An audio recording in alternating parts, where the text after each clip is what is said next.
guys, I'm 𝘰𝘠𝘳𝘴 and welcome back to my YouTube channel. Oh my god, do I have a story for you. My toes are frozen, my hands are freezing. I literally just got home. I gave one of my coworkers on my team a ride home because she looks so cold, and I gave her a ride and it's so cold. And I literally just got home now. And then I was on the phone with one of my other coworkers on the way home, and I was on the phone with her this morning, and I slipped twice outside of my car, and I left like 10 minutes late, and my knees are a little bit bruised. I literally ate shit twice. Oh yeah, that one's gonna be a shiner, so that's nice. The microphone is on, and it's just been such a day, you guys. I just got home. It's -25. They actually had to shut down the heat in my building last minute. It's back on now, and I can feel it's a little cold in here, so hopefully it should warm up. I'm gonna check the thermostat. The guy turned my thermostat down. It was literally halfway down, and I always keep it to the very top because I am a cold bitch and I like to be warm. So hopefully that should warm up by the time I get home tonight. It's around 25 in here, and usually it's like 30. I know that sounds warm, but keep in mind it's -30 outside. So put it into perspective, you guys. But yeah, it's just been a day. Also, my lunch date yesterday went extremely well. I had an amazing time. I got a salad and a water like I said I was going to. And yeah, no, he's extremely handsome and very nice teeth and amazing personality. And we got along and share similar values and worldviews and things like that. So it was really enjoyable. And he actually asked to see me this Sunday. So I think we're going to go bowling. You guys, I don't go bowling. Who goes bowling? I'm going bowling. So I have like long nails too, so I think I'm gonna do my nails tomorrow and just make them a little shorter. I do love bowling though, like I love bowling so much, but I just haven't been in years, so it'll be fun to go on a bowling date. Like, why not, right? Like, just so cute. Plus it'll be nice to see him again. So yes, you guys, 3 minutes in, that's a little recap and update on my life. I have not even thought of a video topic. Tonight I just want to have a bath and then go for dinner, and I'll come home and paint my toes. And then tomorrow I'm actually going to do my hands, and I'll just have a night in tomorrow. Okay. Let's see.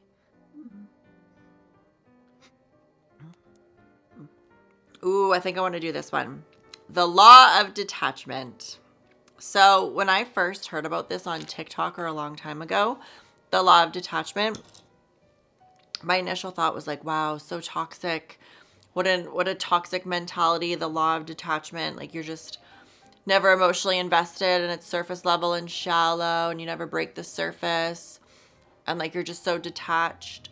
But the more that I've learned about it, and the more that I've educated myself and watched TikToks and watched self-help and learned about the law of detachment, I kind of view it a little bit differently. So I view it in the sense of like being able to separate your emotions from your heart or your head sometimes is really, really important in certain aspects of life, you know? The law of detachment. And even when you're dating, like when you go and sit down on a date, like of course you want to sit there and have this be someone you spend your life or your time or, you know, your life with. But when you're dating, you're meeting people. You don't know who this person is. You don't know anything about them. You're meeting them for the first time. You're getting to know them. So there's a certain, you know, healthiness in being a little detached, because yes, be forthcoming. Yes, be truthful. Yes, be honest. Yes, be yourself. But it is good to be a little detached. Like, I'm not going to put all my eggs in one basket. I'm not just going to, you know, jump into this 100%, because you know, you still have to meet and get to know this person. And if it works naturally. And if it doesn't, it doesn't. So it is good to be maybe detached with your heart, but like still feel everything. It's so tricky because when you explain it out loud, it can sound a little toxic, like detachment, you know, but sometimes it is healthy. It's healthy to be detached in a healthy way. Like you can still be emotional, still be connected, still be, you know, super involved in all of that.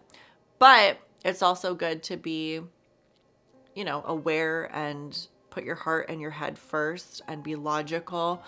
You know, thinking with logic isn't always a bad thing. Sometimes it's your mind and your mind trying to protect you. You know, what is the most rational course of action? What is the most applicable to this situation, to this case, right? What makes the most sense? And, you know, detachment's also good because you're not hoping for an outcome. You know, like I'm not going to that date expecting everything to work out. I went on a date a week ago. It didn't work out. You know, it ended with a blocking situation. You know, is that awful?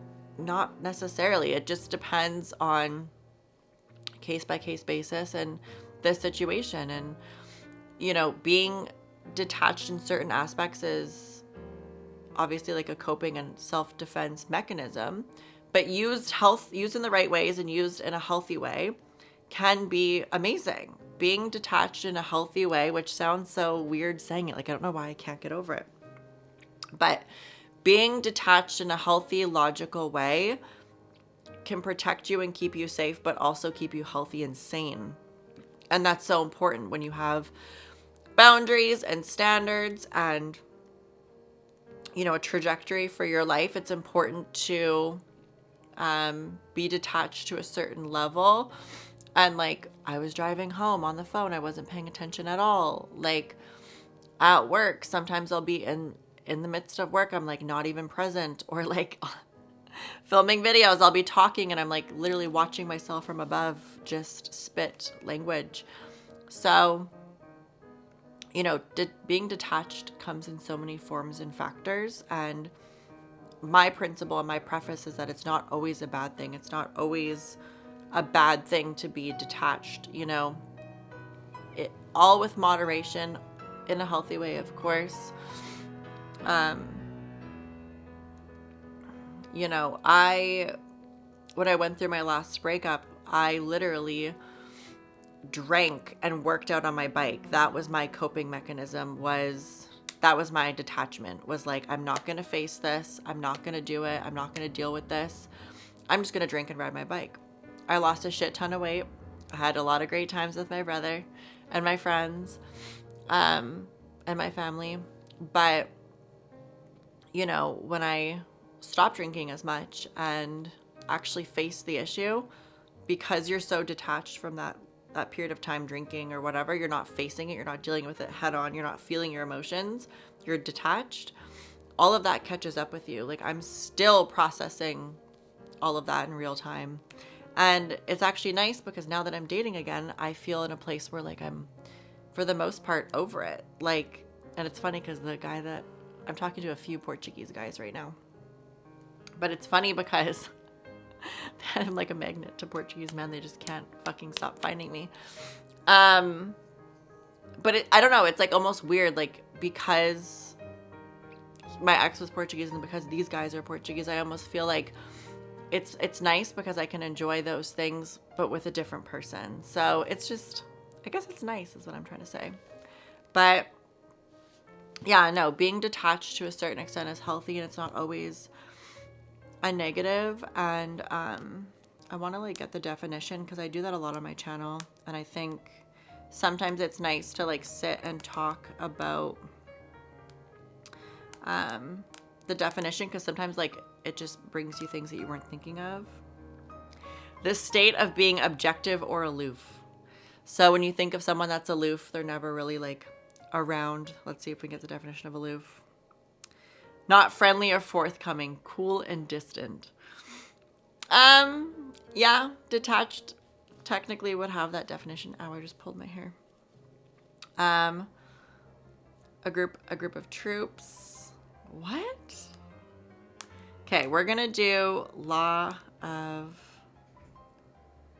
Not law of attraction, law of detachment. So this is the meaning.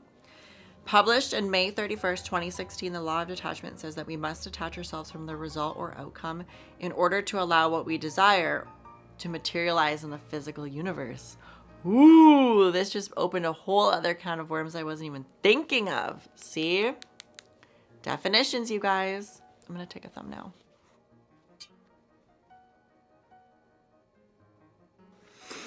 That's literally so true though. Because when you let go of an outcome, when you go on a date and let go, you just don't really give a shit, but you also know what you want, but you don't focus on what you want. You just kind of let it come. It will come. And that's manifestation. Is like, you know, when you practice good self-talk, like practice fighting the negativity in your brain, practice keep going and pushing and pushing and pushing. That's when good things happen, is when you don't give up. And that's so true. You must detach yourself from the result or from the outcome in order to allow what you desire to materialize in your physical universe. And it's so true. How many people have you heard, oh, when I stopped trying to date and I stopped looking for him, we just found each other. Or like, when I wasn't looking for a house and I just stopped looking is when it happened. Like, letting things flow and come naturally is when it just happens, is because you're not looking for something. You're not desiring an outcome. You're not pressuring it. You're not hyper fixating on what's going to happen. You're just like allowing it to happen. And sometimes the most beautiful things in your life can happen when you just let go and let live. Ooh, okay, let go and let live. Okay, live, laugh, love. I'm insufferable. You guys, I am so cold. I'm going for dinner in half an hour.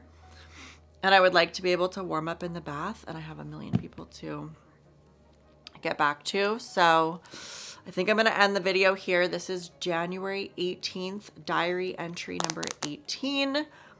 Crazy how far along we are in this process. But I just have been staying consistent, and it's been so nice. So yeah, I'm going to have a bath, go for dinner, and then I'm going to come home and paint my toes pink. And then probably edit all the thumbnails and upload a video for tonight. And then tomorrow I'm going to have a night in and I'm going to film. I'm going to have a night in and I'm going to film. And then I think I'm going to shorten these a baby bit and paint them the same color as my toes, which is baby pink. Because I'm done with the reds. I want a little like cute pink. So yeah.